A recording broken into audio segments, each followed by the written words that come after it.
টালিগঞ্জ করুণাময়ী মন্দির কে না চেনে? তো আমার তো কোনো প্রবলেমই হয় না যখনই যাই, কারণ আমার বাড়ি থেকে এটা যেতে 15 মিনিটও লাগে না।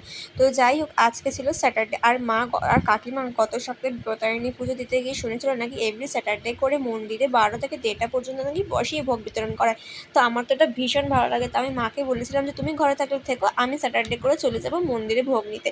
তো আজকে আমি, মা, কাকিমা আর ভাই মিলে, মানে কাকিমা বলতে আমার সামনের বাড়ি কাকিমাটা, আমরা 4 জনই গেছিলাম ভোগ নিতে। তো তার আগে চরণামিত সিঁদুরের টিপ নিয়ে তো তারপরে গিয়েছিলাম ভোগ নিতে। আর ভোগে ছিল একটা কুমড়োর বড়া, যেটাকে ফার্স্টে আমি বেগুনি ভেবে নিয়েছিলাম, আর ছিল খিচুড়ি আর পাটা পাঁচমিশালি তরকারি।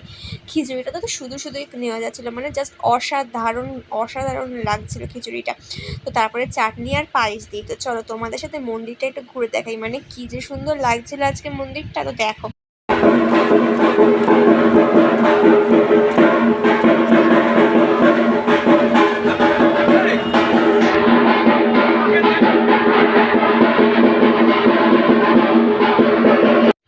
তো পুজো তো প্রতিবার দিই, বাট এই ভোগটা কিন্তু আমার ফার্স্ট টাইম নেওয়া হয়েছিল। তো যাই হোক, চলো আমি যতক্ষণে বাড়ি যাই তোমরা লাইক কমেন্ট একটা করে